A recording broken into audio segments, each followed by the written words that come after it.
Hi guys, this is Edna again. Today is Sunday and it's a beautiful day in Arizona, and I thought this was a perfect day to shoot in a nice video about marriage, divorce, and what to do, smart things to do so you don't end up on the other side of court. As we know, about 40 to 50% of people end up in divorce. So we have to talk about these issues. It's not an isolated case. It can happen to anybody. No one is immune to it. It did happen to me. It can happen to you too. So it's very important for us to get educated. So we'll start with what are the reasons people decide to get divorced? Because as we know, if 50% of the people get divorced, you can pretty much get a coin, flip it, and it could be you any day. So it's important for us to know the reasons why people go into divorce courts. I think the biggest issue is really why people enter into marriages. I think that is probably the beginning of problems, because most of us, this is I included, decide to enter into marriages for wrong reasons. People have got different reasons why they decide to get married. It could be for money, it could be for status, it could be because they want children, it could be because of my biological clock. I'm approaching that time where I need to have children now, and I pick the next person I meet that seems to be a suitable match and decide to get married to them before knowing the person, dating that person for extended period of time, and actually seeing if you guys can make good partners. Because you're signing up for a long lifetime membership with a person you don't know. And unfortunately, this is probably one of the biggest problems with most successful women. And I'm now talking to people that invested most of their time going to school and investing in their careers, and then you wake up in your 30s and you realize it's time now to make a family, it's time to settle down. But during this entire time you've been focusing in school, you haven't really invested in your relationships. So your best case scenario at that time is to pick the person that is closest to you, which usually we end up making the wrong choices. And that usually, if you see, most people end up in divorce because of that, because they made the wrong choice in the beginning, because you did not take the time to know the person, you did not take the time to date the person and know their true authentic self. Because there's something about relationships that I have learned over the years. People change. You can meet a person. There's what they call the honeymoon phase. And some people say it's a fake thing, but I think there's some truth to the honeymoon phase, where everybody is in their best behavior.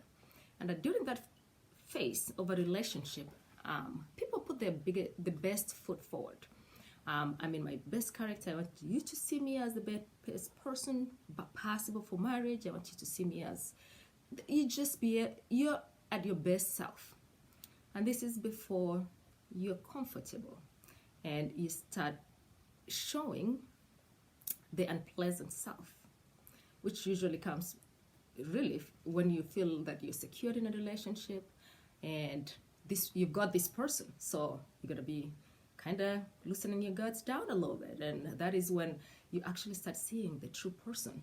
And unfortunately, most of us decide to get married in the honeymoon phase, and that is not probably the right phase to get married to a person, because you don't really know that person yet.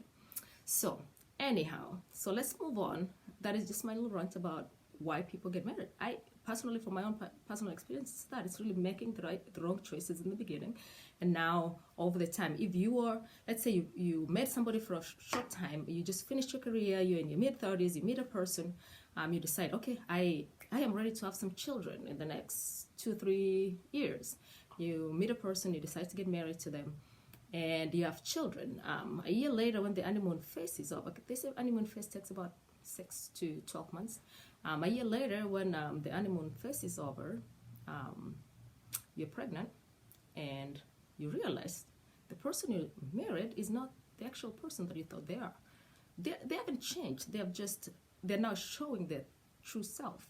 And now you're in a marriage, you have children on board, and you start wondering, what do I do next? That's probably some of the reasons why people end up in divorce. Some of the other major reasons is money, what I call money and money problems. Usually, money is the root of all evil. Money can make a person. I don't necessarily think money makes a person a bad person. Money tends to bring the worst out of people. So if you are internally not a very nice person, not a very good person, when you get money, you tend to show that because of ego. Money just brings out your ego, and it now show your true self when you have money. If you want to know a really genuine person, is when they have money and they are actually genuinely nice humans. That is their true character.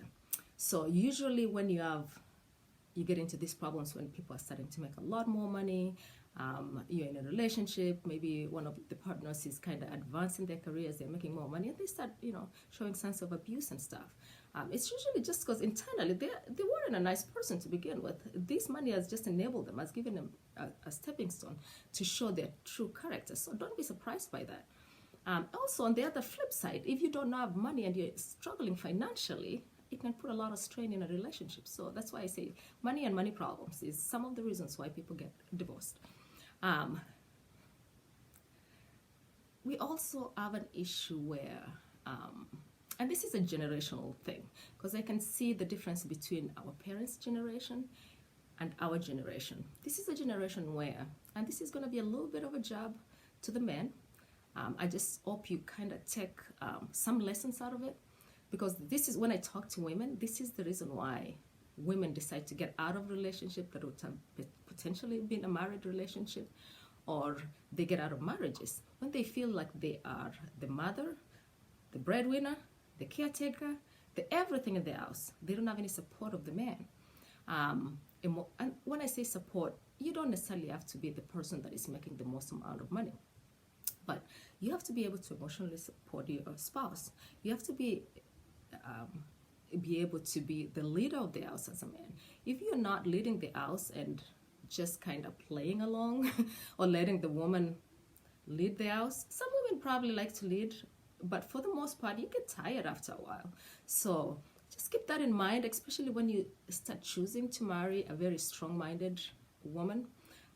You as a person have to find a way to take leadership in that relationship. Otherwise, it's going to fail. Because men, you're not wired to be controlled in any shape or form. You have to be, even the Bible tells you, the man is the leader of the home. And if you're not leading your home, then you are setting your home for failure.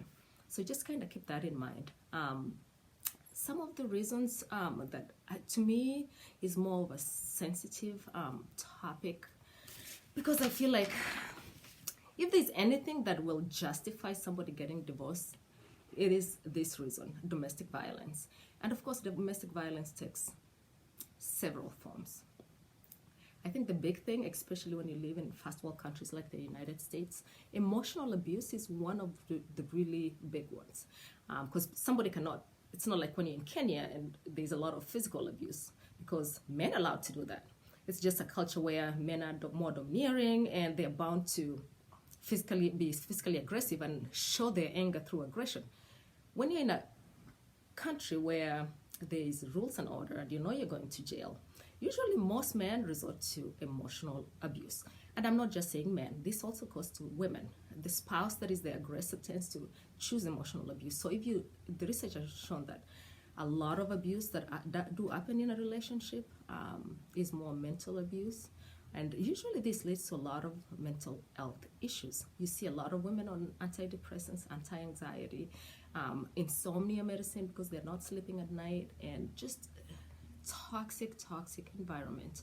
So it's really important to look at that. I normally say for every domestic violence issue, there's always an underlying issue underneath there, right? Let's say, for instance, this is a female that is very aggressive.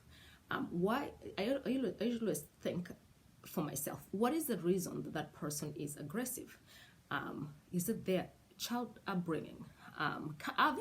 Coming from a third world country, I normally say, I think we probably have a good, especially on the men's side, a good number of men that that grew up in a very aggressive, violent, not very nurturing environment, and they tend to project their anger into their marriage because they've lived this internal turmoil all their lives. And you'll see that kind of manifest when you're married to this person because they're comfortable, and the little thing that frustrates them, you start seeing the emotional or whatever form of abuse they choose to go. Another big one is also financial abuse. This is really one that it's heartbreaking because when you get married, you're supposed to support each other, right? But there's a form of we're having a joint financial goal in our marriage, and we're supporting each other. But also on the flip side, there are people that take advantage of that, and they really use the other partner financially. That's some of the reasons why people really seek divorce. It is when it comes to finances, it's shown like it's one of the really major reasons why people get divorced in these countries. It ranks up in the high 60s, 80s, depending on what statistics you show. So just kind of keep that in mind, because really when you're dealing with couples, when it comes to money, if you're not in the same page with money, let's say for instance, I am a spender.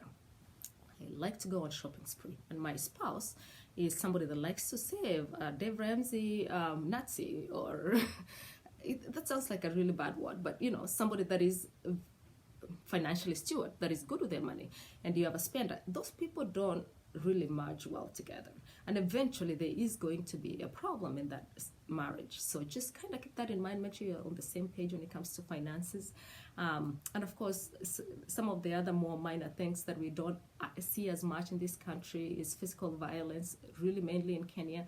If somebody is physically abusing you, get yourself out of that situation, and then seek help, because that person needs help, the aggressor needs help, and that is the big thing. I am not one to tell people get divorced because of that reason, but that is a reason to get yourself out of a situation where you're being abused. You don't need to stay in an abusive situation.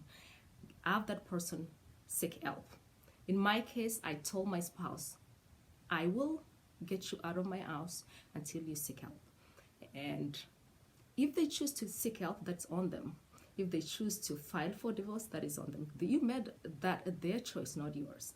But you don't have to put up with abuse in any sort of way. And maybe also you as a person needs to really seek a lot of counseling as a person, so that you can deal with all the emotional turmoil and frustration and torments that domestic violence causes. Because really, when you think about it, we've seen a lot of these cases nowadays, and this is both in Kenya and United States, where people start slowly. They start being emotionally abusive, isolating, and then it goes to a little more aggression. I'm now banging the door, I'm pushing you, shoving you, I'm grabbing stuff out of you, and then the next minute they do something that's going to cost your life. That is a dangerous place to be. So aggressors don't wake up one day and murder you. It had to be a trend. You will see this progression over time. They'll start the aggression very slowly, and the more they get away with the aggression, the more aggressive the aggression is going to be. So if they started out with like verbal abuse, they go to a little more, shoving you, and then the next time they're stopping the car in the middle of the highway. That is endangering your life. So just keep that in mind. If you see that aggressive behavior kind of escalating, this is the time to remove yourself from the situation and seek some help for yourself. Talk to people there are people that are trained to deal with domestic violence. Talk to someone, please, because that is super, super important. So for that, I think I'll just leave this topic here for us to kind of think about it. just get into marriage for the right reasons. Because if you get into any marriage for the wrong reasons, chances are you're going to be in the 50% of the people that got divorced. Get to know that person that you're getting married to first before you tie the knot. Because once you tie the knot, it's very easy to get married in this country. But getting out of marriage is a different ballgame altogether. So keep that in mind before you make rush decisions into marrying somebody, before you make rush decisions into making major commitments like having a child with somebody and tying yourself in situations that you cannot get out of without major issues in the divorce court. So just keep that in mind. Divorce is very rampant. Let's be kind to each other. Let's be supportive to each other. And if you see a friend struggling in their relationship, please get help for them, because it's really important. Because of stigma of divorce in the cultures like the ones I come from, women tend to suppress a lot of emotional abuse, tend to suppress a lot of problems. But you as a friend can see their change in behavior. And usually if you see that, really, take the time, take that person for coffee, for dinner, and talk to them as a person. And really get into the deep root of why their behaviors are changing. Because if you really dig deep and you show your concern and love for this person, they're going to be able to open up and tell you why their motives have changed. If they're struggling in their relationship, they're going through any really major, domestic related violence issues, and you can get help for them. And for that, continue the love, the kindness, and God bless.